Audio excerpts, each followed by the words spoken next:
Good morning. Our opening words this morning are by Martha Kirby Capo and come from the UUA publication, Lifting Our Voices. As we enter this shared and sacred space, let us renew both our commitment and our covenant. For there are among us this morning those who have endured a loss this past week. May their hope be uplifted again in this community of faith. May they find here renewed strength and purpose. There are among us who have wrestled with questions that seem to have no answers. They find sanctuary in this community of faith. And there are among us those who have experienced an unexpected joy this past week. May their gladness be celebrated. As we commit to continue our free and responsible search for truth, may we honor the many paths that have brought each of us here this morning.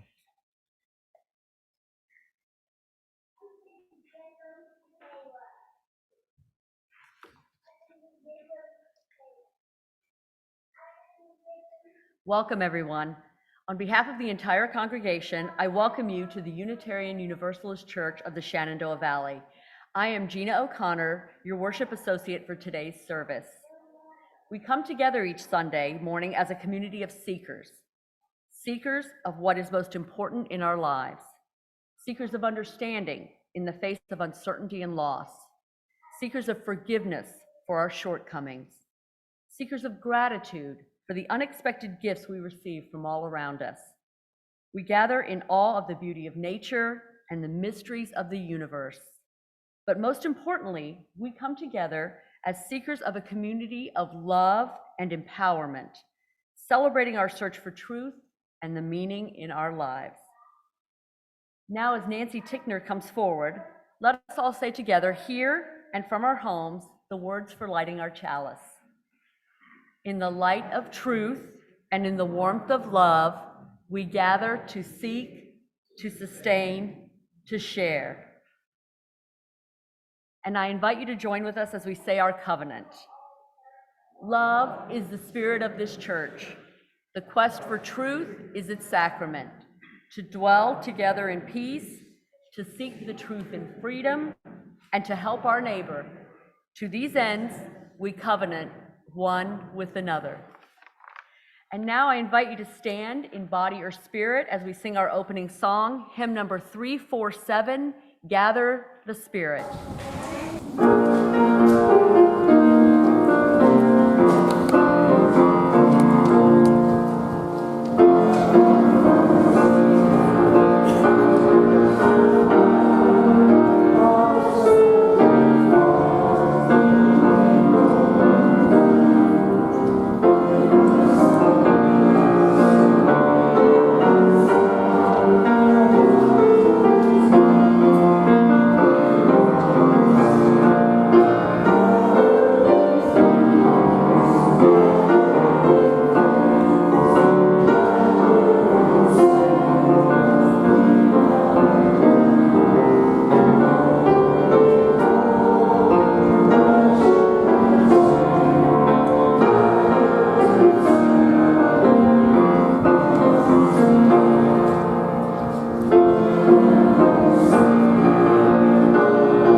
Good morning. For the Time for All Ages this morning, I'll be reading Let Us Tell Stories of Mothers by Maureen Killoran. Let us tell the stories of mothers, stories that could be true. Let us tell of warm mothers, soft and round, likely to be found with flour on their nose, and always ready to pour you a glass of milk to go with the cookies on your plate. These mothers are increasingly rare. Let us tell of mothers who are like bubbles of champagne. They surprise your senses, leave you giggly, but when you least expect it, they erupt with an unexpected pop. Stories that could be true. Then there are grouchy mothers, stressed mothers, exhausted mothers, faces lined with worry and spirits tired and gray. Other mothers are wise and reliable, not prone to many words or to a lot of noise, but you know that when you need them, they'll be there. Let us tell of fierce mothers, the ones who'll love you even when you're wrong. Let us tell also of absent mothers, whose memory shimmers at the edges of your heart. Let us tell of distant mothers, cruel mothers, loving mothers, giving mothers. There are walk-away mothers, save the world mothers, too busy mothers, mothers you cry because you lost them, and mothers who make you cry because you can't. Stories that could be true.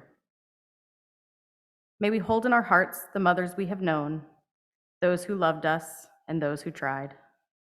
May we forgive the mothers who didn't get it right and try to release the knots of disappointment, anger, grief, pain. May we hold in our hearts the truth that mothering, nurturing, is a task that belongs to us all.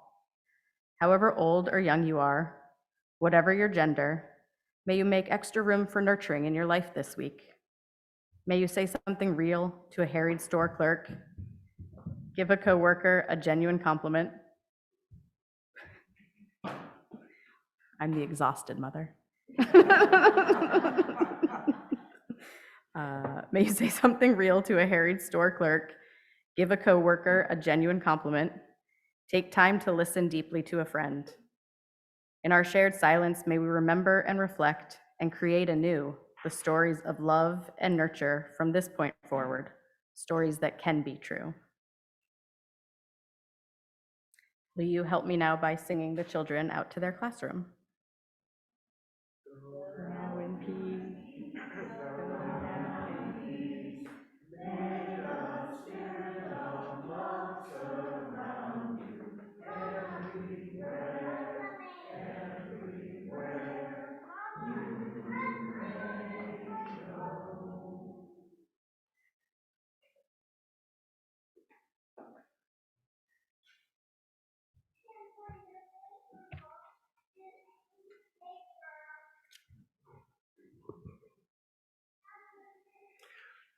Please join with me in a time of meditation, spoken at first and followed by a time of silence. For many today, this Mother's Day may be difficult to celebrate. The competing stories of the war in Ukraine, the draft decision of the Supreme Court regarding Roe v. Wade, and the awareness that hunger and disease impact so many innocent lives. 1 million Americans lost to COVID. This may find us distracted and alarmed at what our world, what our nation, and what our children's futures may be becoming. And yet this spring is bursting with new life. This season of renewal and hope may be just what we need at times like this. As our Universalist forebear John Murray said so many years ago, you possess a small light. Uncover it and let it shine. Use it to bring light and understanding and comfort to the hearts of those you love the most. May our hearts have hope and courage.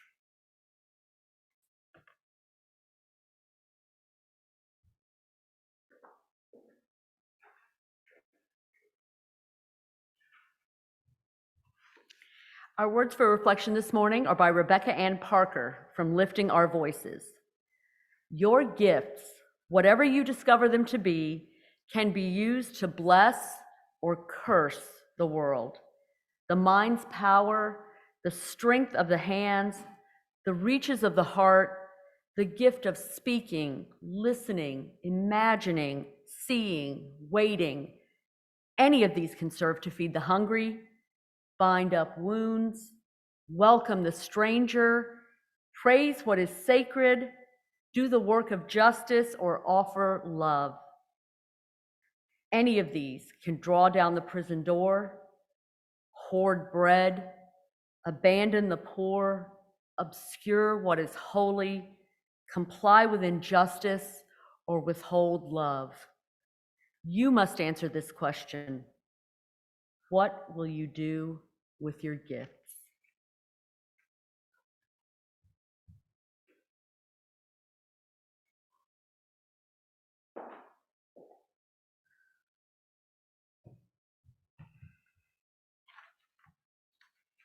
When I agreed to this gig, I thought it was going to be easy.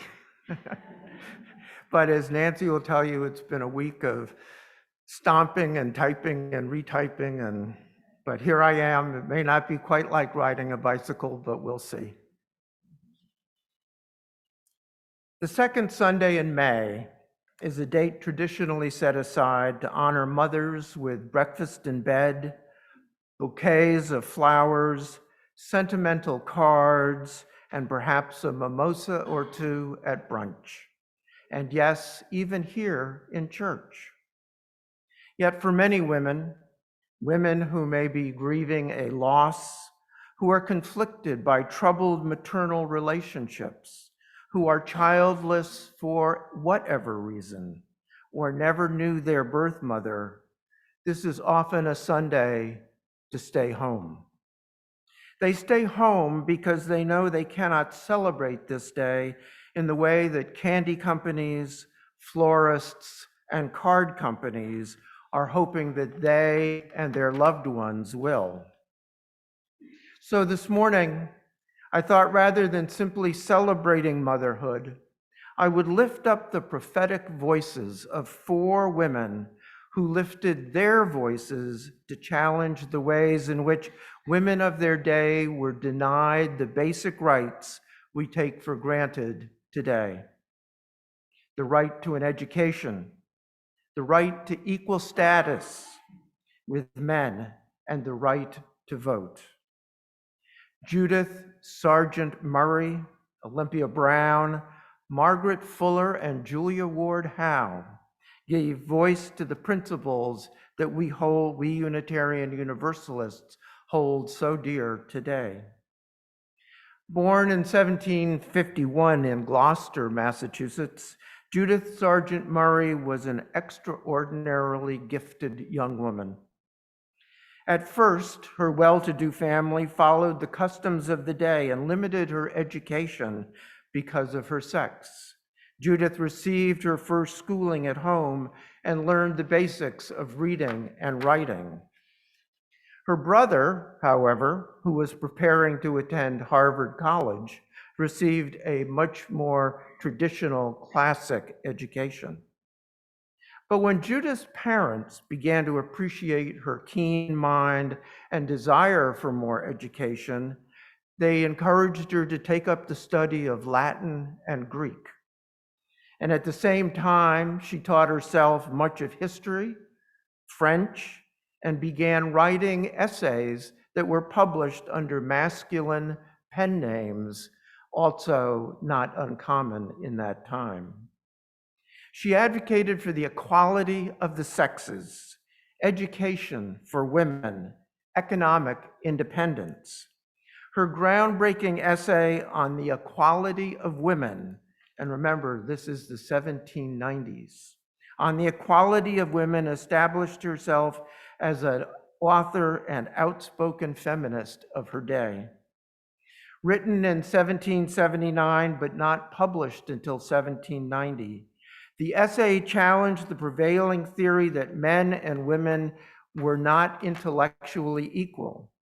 And among all of her writings, this essay established her as an advocate for women across the country. To the essay, she appended a letter, including her interpretation of the biblical story of Adam and Eve, insisting that Eve was equal to, if not superior, to Adam. She compares the future of 2 young children, one male and one female, when she writes, "The only difference between women and men intellectually is found in their access to education. While men have full access to knowledge, women are destined to do without because of social constraints." Murray maintained that the lack of knowledge or intelligence is not an inherent state, but rather a position constructed by society in an effort to make inequality seem natural. And over the years, Judith turned away from the strict Calvinism of the Congregational church she was raised in and became involved with Universalism. The movement had been brought to Massachusetts by John Murray. Murray emigrated from England because he had been excommunicated by the Anglican Church, and he preached the notion that all human beings could be saved and that all people were equal. Shortly after meeting Murray, Judith and her father established the first Universalist church in America and won a case before the Supreme Judicial Court of Massachusetts that allowing them to support the church they wanted to attend rather than the standing church of Massachusetts. It was the first ruling in America for freedom of religion. But soon her husband abandoned her, and she had the good fortune, however, to marry John Murray. And following Murray's death, she left Boston to live in Natchez, Mississippi with her daughter until her death in 1820. The next prophetic voice is that of Olympia Brown. Born in 1835 in Missouri, she too was extremely gifted and eager to pursue higher education.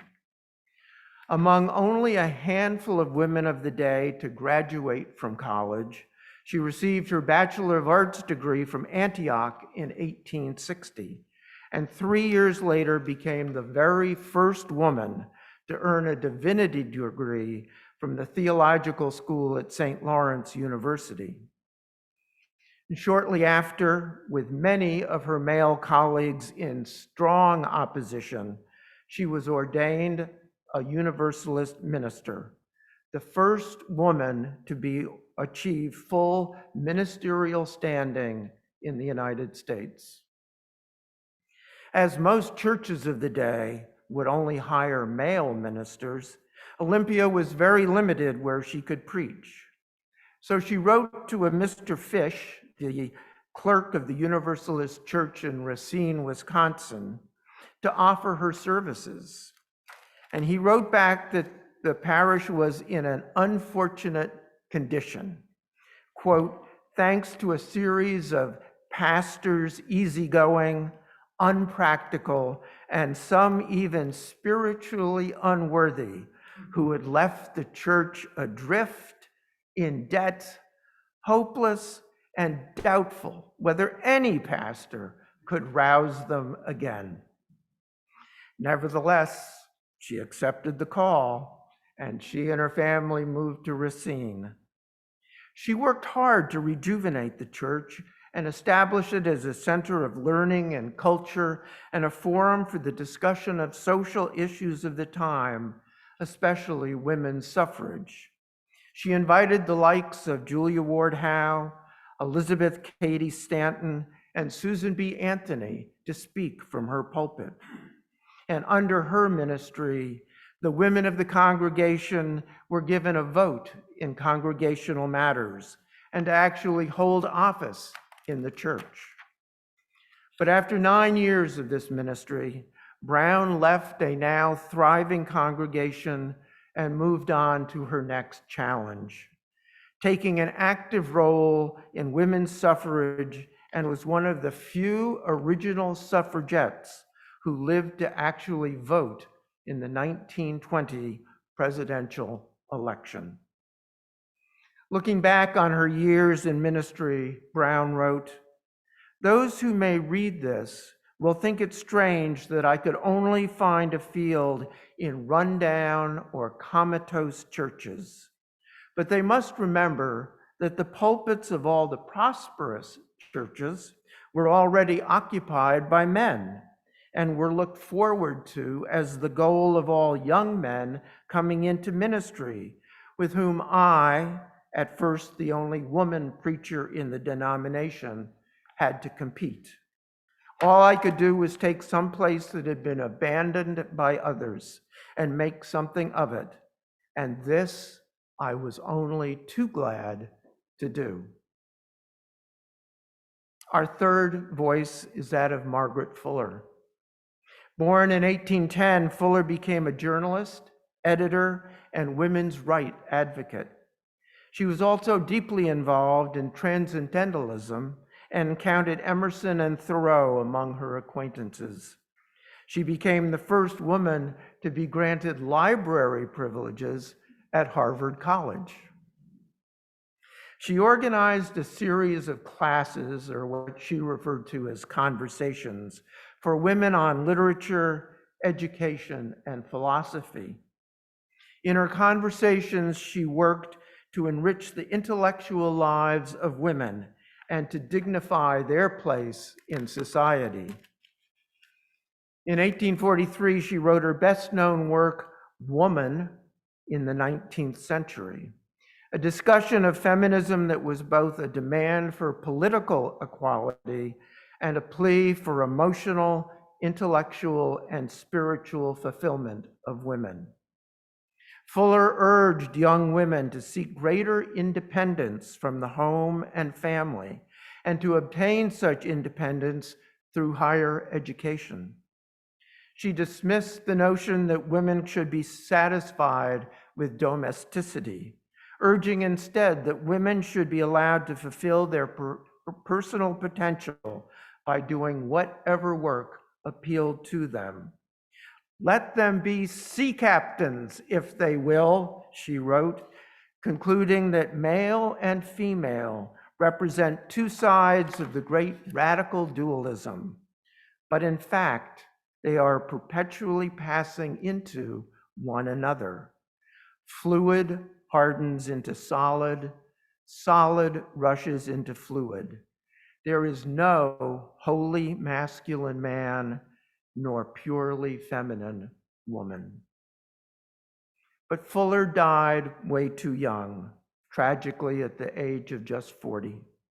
On an ocean voyage returning back from Europe, her ship was within sight of land, but it was caught in a hurricane, running aground against a sandbar off of Fire Island, just a few hundred yards off the beach. As the story goes, Fuller was last seen on deck where she was felled by the mast and disappeared into the surf. Our final prophetic voice is Julia Ward Howe, perhaps the best known of our four prophetic voices. She penned the Battle Hymn of the Republic, which became the unofficial song of the Union during the Civil War.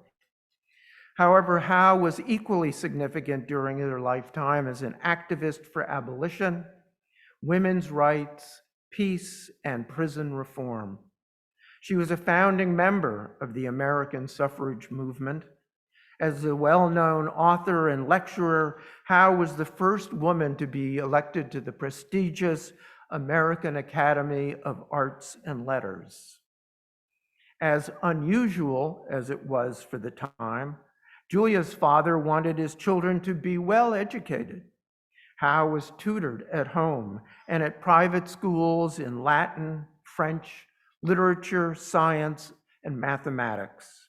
In the arts, she received music and voice training. Some referred to her as Diva Julia.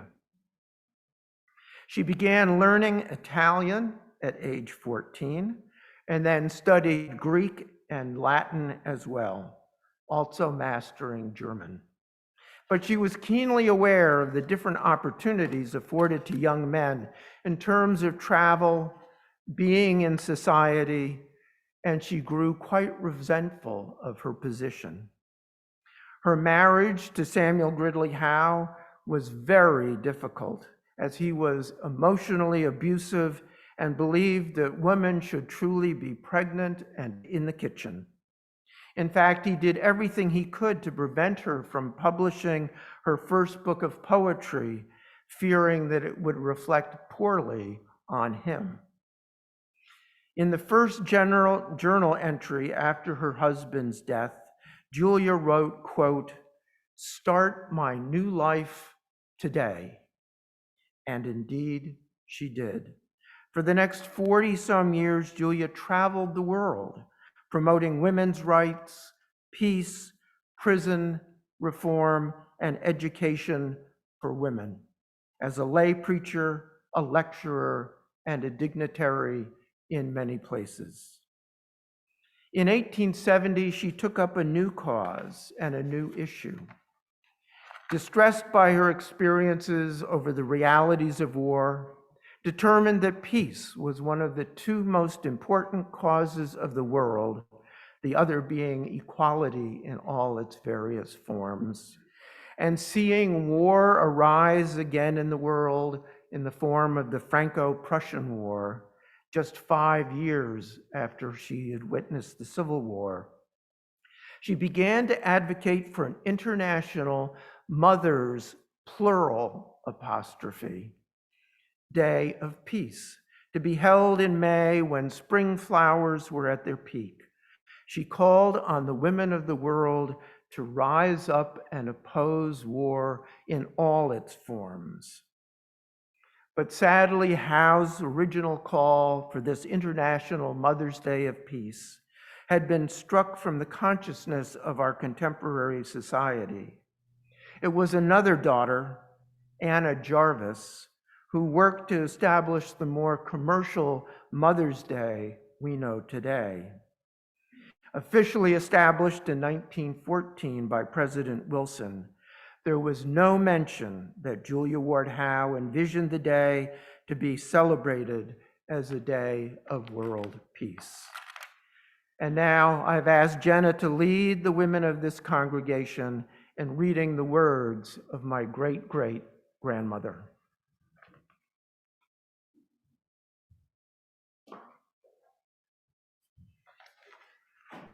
Our reading today is number 573, Mother's Day Proclamation by Julia Ward Howe, given in Boston in 1870. And I invite the women of our congregation to stand if they're interested to join in this reading with me. And ladies, we're going to read it like we mean it. Arise then, women of this day. Arise, all women who have hearts, whether our baptism be that of water or of tears. Say firmly, we will not have great questions decided by irrelevant agencies. Our husbands shall not come to us reeking with carnage for caresses and applause. Our sons shall not be taken from us to unlearn all that we have been able to teach them of charity, mercy, and patience. We, women of one country, will be too tender of those of another country to allow our sons to be trained to injure theirs. From the bosom of the devastated earth, a voice goes up with our own. It says, disarm, disarm. The sword of murder is not the balance of justice. Blood does not wipe out dishonor, nor violence vindicate possession. As men have often forsaken the plow and the anvil at the summons of war, let women now leave all that may be left at home for a great and earnest day of council. Let them meet first as women to bewail and commemorate the dead. Let them then solemnly take counsel with each other as to the means whereby the great human family can live in peace, each bearing, after his own kind, the sacred impress, not of Caesar, but of God.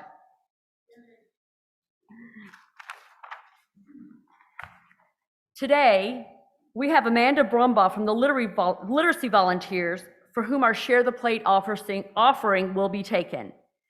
After the service, in our narthex, they will be available to answer questions about the work that they do. Except for payments marked as pledges, half of today's offering will go to support this organization and their important work, which is aligned with our UU values. Thank you for the opportunity to speak today, and let me take the opportunity to say thank you for welcoming myself, my husband, and my son.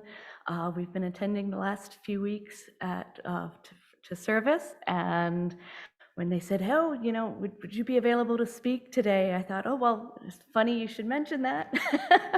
I've been attending for the last several weeks, so I'm glad I'm here today and here to share a little bit about what we do at Literacy Volunteers. For those that are unfamiliar, Literacy Volunteers is a nonprofit organization that provides literacy services for Winchester City, Frederick, and Clark counties.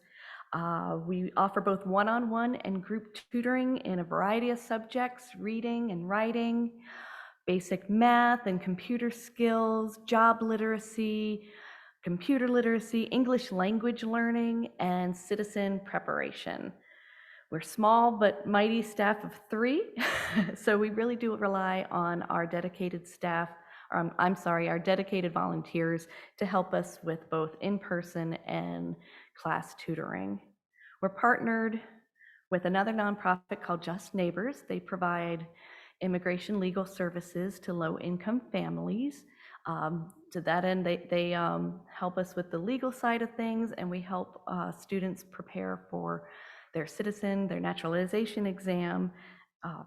We've welcomed 21 new U.S. citizens this year, and I have to say that is my favorite part of the job, is when a student comes in with their paper going, I passed, and we get to celebrate with them. So we recognize that to combat illiteracy in adults has to begin with early learning at the home. We have recently joined up with local nonprofits and business partners to create the Winchester Campaign for Grade Level Learning. Research has found that children up until the age of 3rd grade read to learn, or learn to read, and beyond 3rd grade, then they are reading to learn. So if by 3rd grade, children aren't proficient in reading, they're really struggling to catch up and throughout the rest of their high school education. Over at 4th grade, 2/3 of 4th graders are not proficient, have not reached that milestone, 75% of those children being from low-income families. So it is our hope that we'll be able to collaborate with the schools and other community agencies. We want to bring those numbers up.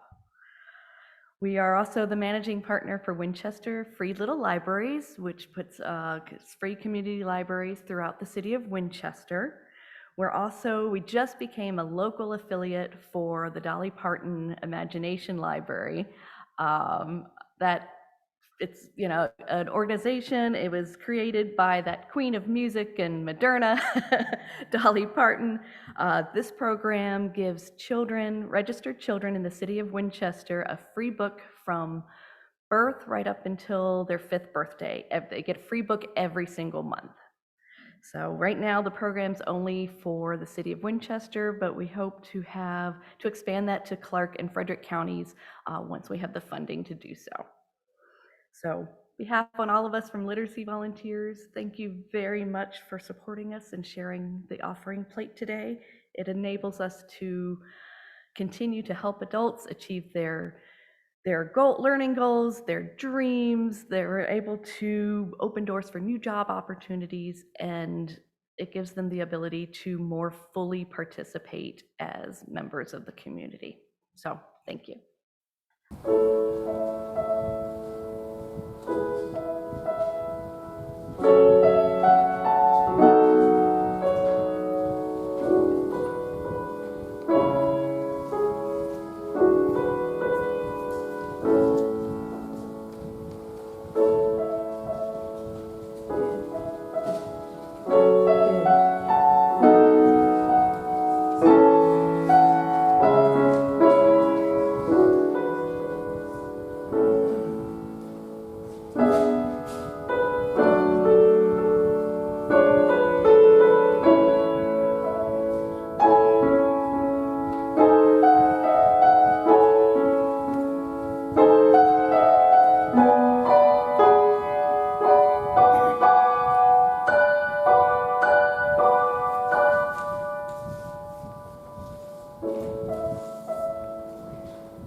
and by your Spirit as we sing hymn number 21, For the Beauty of the Earth.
Extinguishes the flame, let us say together, here and from our homes, the words for extinguishing our chalice.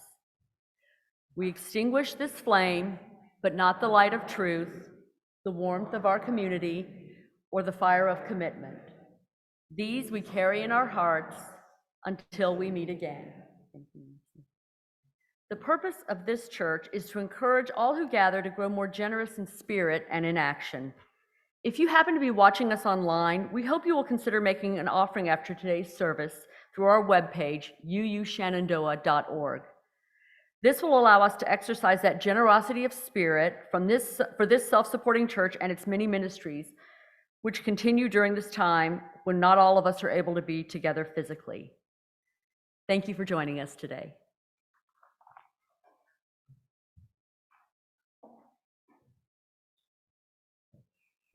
Our closing words this morning are by Sarah Moores Campbell and come from our hymnal. We receive fragments of holiness, glimpses of eternity, brief moments of insight. Let us gather them up for what they are, the precious gifts, and renewed by their grace, move boldly into the unknown. Amen, and blessed be. Go in peace.